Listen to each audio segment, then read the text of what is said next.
Good morning all. എല്ലാ ദിവസവും രാവിലെയുള്ള പ്രീ മാർക്കറ്റ് റിപ്പോർട്ടിലേക്ക് കിടക്കാം. ഒരു ദിവസത്തെ അവധിക്ക് ശേഷം നമ്മൾ മാർക്കറ്റിലേക്ക് വരുമ്പോൾ ശുഭവാർത്തകളല്ല കൂടുതലുള്ളത്.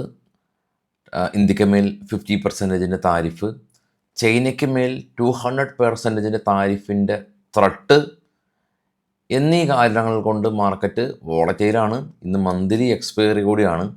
US മാർക്കറ്റ് ഇന്നലെ പോസിറ്റീവായിട്ട് ക്ലോസ് ചെയ്തു. എൻവിഡിയയുടെ റിസൾട്ട് വന്നിരുന്നു, മിക്സഡ് ആയിട്ടുള്ള റിസൾട്ട്, പോസിറ്റീവായിട്ടാണ് റിയാക്ട് ചെയ്തത്. എന്നാൽ ഇപ്പോൾ ട്രേഡ് ചെയ്യുന്ന ഏഷ്യൻ മാർക്കറ്റിൻ്റെ അവസ്ഥ അതല്ല. ഗ്ലോബൽ മാർക്കറ്റ് ഒന്ന് കണ്ടുവരാം. ഗ്ലോബൽ മാർക്കറ്റിൽ ഏറ്റവും താഴെ നാസ്ഡാക്കും ഡോയും പോസിറ്റീവായിരുന്നു. അതിന് മുകളിലുള്ള 3 യൂറോപ്യൻ മാർക്കറ്റും നെഗറ്റീവായിരുന്നു. ഇപ്പോൾ ട്രേഡ് ചെയ്യുന്ന ഡോ ഫ്യൂച്ചർ ഓൾമോസ്റ്റ് മിഡിൽ ഫ്ലാറ്റാണ്.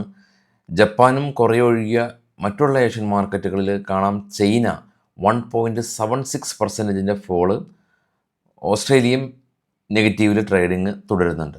അതായത് ചൈന 1.7% ഒരു ഫോളാണുള്ളത്. ചൈനയ്ക്ക് മേൽ വീണ്ടും ഫർദറായിട്ട് 200% ഒരു താരിഫ് ത്രട്ട് ഈ ട്രംപ് കൊണ്ടുവന്നു. ഇന്ത്യക്ക് മേൽ 50%. അപ്പോൾ ഇന്ത്യ ബദൽ മാർക്കറ്റുകൾ തേടുകയാണ്. എസ്പെഷ്യലി UAE ആണ് ഇന്ത്യ ബദൽ മാർക്കറ്റായിട്ട് ഇപ്പോൾ കണക്കാക്കുന്നത്. ടെക്സ്റ്റൈൽസും ഓർണമെൻറ്റ്സൊക്കെയാണ് ഇന്ത്യ US ഏറ്റവും കൂടുതൽ കയറ്റുമതി ചെയ്ത് കൊണ്ടിരുന്നത്. ഈ മെഡിസിന് എനിക്ക് തോന്നുന്നില്ല താരിഫ് പ്രശ്നങ്ങളൊന്നും തന്നെ ഉണ്ടാകുമെന്ന്. കാരണം US വലിയ തോതിൽ മെഡിസിൻ ഡിപ്പെൻഡ് ചെയ്യുന്നത് ഇന്ത്യയെയാണ്. ചൈന എന്നാൽ 20 രാജ്യങ്ങളിലെ നേതാക്കളെ അണിനിരത്തിയൊരു മറ്റുള്ളൊരു പാരലൽ ട്രേഡ് കാര്യങ്ങളെല്ലാം തന്നെ ചെയ്യുന്നതിൻ്റെ പുറപ്പാടിലാണ്. ഇതെല്ലാം തന്നെ നടക്കുന്നത് മാർക്കറ്റിന് ഗുണകരമല്ല. ലോങ് ടൈമിലേക്ക് മാർക്കറ്റിൽ ഗുണകരമല്ലാത്ത അവസ്ഥയിലാണ് കാര്യങ്ങളുടെ പോക്ക്. എനിവേ, ഇന്നത്തെ കുറച്ച് സ്റ്റോക്കുകളുടെ വാർത്തകളിലേക്ക് പോകാം. ഇത് ബൈസൽ റെക്കമെൻഡേഷൻ ഒന്നല്ല. ഇനി നമ്മൾ ഡിസ്കസ് ചെയ്യാത്ത കാര്യം ഇല്ല. ഇന്ന് മന്ത്ലി എക്സ്പയറി ഡിസ്കസ് ചെയ്തു. ഇൻഡിഗോ കമ്പനി ഇന്ത്യയിലെ ലീഡിംഗ് ആയിട്ടുള്ള ഏവിയേഷൻ കമ്പനി. അപ്പോൾ ഇവരുടെ പ്രൊമോട്ടേഴ്സ് ഗ്രൂപ്പ് 3.1% സ്റ്റേക്ക് സെല്ല് ചെയ്യുകയാണെന്നുള്ള ന്യൂസ്. SBI കാർഡ് ഫ്ലിപ്കാർട്ടായിട്ട് കൊളാബറേറ്റ് ചെയ്തിട്ട് പുതിയ 7.5% ക്യാഷ് ബാക്കുള്ള പുതിയ കാർഡ് ലോഞ്ച് ചെയ്യുന്നു.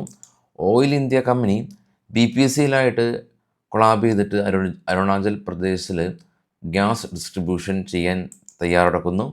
യുണൈറ്റഡ് ബെവറേജ് കമ്പനി പുതിയ ആൽക്കഹോളിക് ഇൻവെസ്റ്റ്മെൻറ്റ് നടത്തി 90 കോടി രൂപ പുതിയ ബ്രാൻഡെല്ലാം തന്നെ കമ്പനി ഇറക്കും. ബയോകോൺ പുതിയ മെഡിസിൻ US ഡ്രഗ് കൺട്രോൾ അതോറിറ്റിയുടെ അംഗീകാരം ലഭിച്ചു. ടാറ്റ സ്റ്റീൽ കമ്പനി 3100 കോടി രൂപക്ക് സിംഗപ്പൂരിൽ സ്റ്റീൽ ഹോൾഡിങ്ങിനെ അക്യൂർ ചെയ്തു. സൺഫാർമ പുതിയ medicine US drug control authority അംഗീകാരം ലഭിച്ചു. ആപ്ടെക് കമ്പ്യൂട്ടേഴ്സ് കമ്പനിയാണ്. അപ്പോൾ അവർ ഹയർ സെക്കൻഡറി ബോർഡായിട്ട് കൊളാബ് ചെയ്തിട്ട് ഓൺലൈൻ എക്സാമിനേഷനൊക്കെ ചെയ്യാനായിട്ട് പുതിയ ഓർഡർ കിട്ടി. HAL കമ്പനി $1 ബില്യൺ ഓർഡർ കിട്ടിയിട്ടുണ്ട്. 313 ഫൈറ്റർ ജെറ്റ് അവർ അതിൻ്റെ സൈൻ ചെയ്തിട്ടുണ്ട്. GR ഇൻഫ്ര പ്രൊജക്റ്റ് 3670 മെഗാവാട്ട് കപ്പാസിറ്റിയുള്ള പുതിയൊരു ഓർഡർ കമ്പനിക്ക് ലഭിച്ചു. HFCL 101 കോടി രൂപക്ക് ഇന്ത്യൻ ആർമിയുടെ ഭാഗത്തുനിന്ന് പുതിയൊരു ഓർഡറുകൾ ലഭിച്ചിട്ടുണ്ട്. ഇതാണ് ഇപ്പോൾ ഉള്ള ന്യൂസുകൾ. മന്ത്ലി എക്സ്പയറി, ട്രംപിൻ്റെ താരിഫ് ത്രട്ട്, ചൈനയ്ക്ക് മേൽ ഇന്ത്യക്ക് മേൽ 50% താരിഫ് ഇമ്പോസ്, ഇതെല്ലാം കൂടി കൊഴിഞ്ഞു മറിഞ്ഞ ഒരു മാർക്കറ്റ് തന്നെ നമുക്ക് എക്സ്പെക്റ്റ് ചെയ്യാം. വലിയ പ്രതീക്ഷകളില്ല. കാത്തിരുന്ന് കാണാം. Thank you.